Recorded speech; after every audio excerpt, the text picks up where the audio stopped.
সকলকে আমতা টিভিতে অনেক অনেক স্বাগত। একেবারে কয়েকদিন আগেই কিন্তু রাজ্যের বিরোধী দলনেতা শুভেন্দু অধিকারী কার্যত আমতা স্পোর্টিং মাঠ থেকে হুঙ্কার দিয়ে তিনি জানিয়েছিলেন এবং শাসক দলকে তিনি বিভিন্ন ইস্যু নিয়ে বিঁধেছিলেন। তারই পাল্টা প্রতিবাদ সভা আজকে উলুবেড়িয়া উত্তরের বিধায়ক তথা ডক্টর নীলবন মাঝির নেতৃত্বে কিন্তু বিশাল একটি এই সভা হলো এবং সেই সভায় উপস্থিত ছিলেন রাজ্যের মন্ত্রী পুলক রায়, আরো উপস্থিত ছিলেন ব্যারাকপুরের এমপি, আরো উপস্থিত ছিলেন এলাকার বিধায়ক সহ তৃণমূলের নেতৃত্বরা উপস্থিত ছিলেন। আপনার সম্পূর্ণ দেখাবো এবং বিভিন্ন ইস্যু নিয়ে কিন্তু রাজ্যের মন্ত্রী বিভিন্ন ইস্যু নিয়ে কথা বললেন, বিধায়ক বিভিন্ন ইস্যু নিয়ে কথা বললেন এবং মূলত আমতার হাসপাতাল বিষয় নিয়েও কিন্তু তিনি আজকে খুলে তার উত্তর দিয়েছেন। সম্পূর্ণটা আমরা আমতা টিভির পর্দায় তুলে ধরবো, সঙ্গে থাকবেন, দেখতে থাকবেন।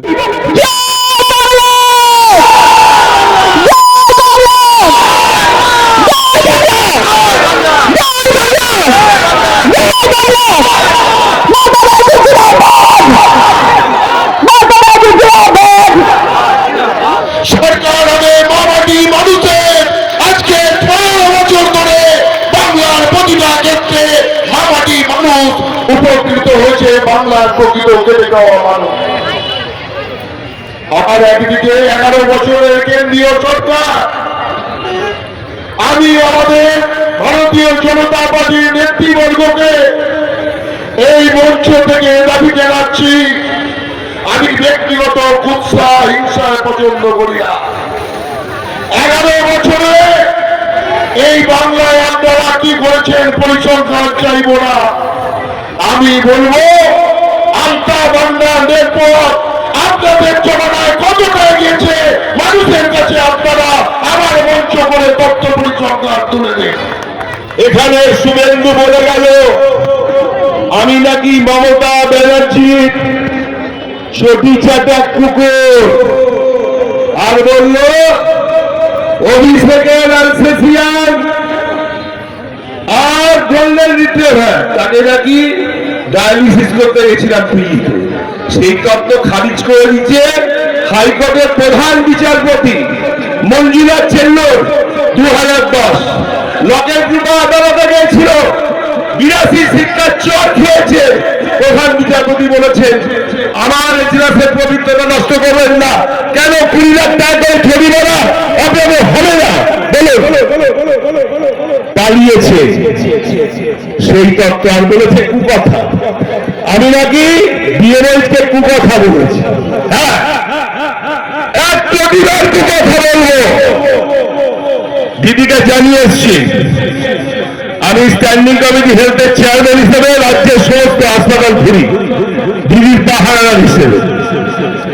আমার হাসপাতালে যদি 7 দিনে কেউ 1 দিন ডিউটি করে, 6 দিন ডিউটি না করে, যদি নর্মাল ডেলিভারি হওয়া পেশেন্টকে হাসপাতাল থেকে ছাড়িয়ে পাশের নার্সিং হোমে যদি সিজার করতে গিয়ে মাকে মেরে দেয়, মমতা বন্দ্যোপাধ্যায়ের স্বপ্নের হাসপাতাল তিলে তিলে বলেছি 11টাকে বেড ছিল না, এখন 360।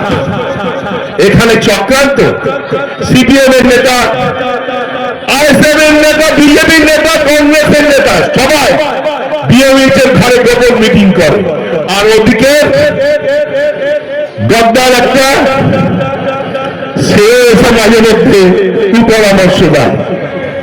আমি দেশের বন্ধুর মাধ্যমে এবং মাইক্রোফোনে যে ঘোষণা করছি, উলুবেড়িয়া উত্তর কেন্দ্রে 2026-এর যেদিনই ভোট হবে আর যেদিনই গণনা হবে, সেদিনে উলুবেড়িয়া উত্তর কেন্দ্রে আবার জোড়া ফুল ফুটবে। মানুষের আশীর্বাদ নিয়ে, মিথ্যে দিয়ে নয়, পঞ্চকথা দিয়ে নয়, ভোটার লিস্টে কারচুপি করে নয়। আবার বলছি উলুবেড়িয়া উত্তর কেন্দ্রে জোড়া ফুল ফুটবে, ফুটবে, ফুটবে।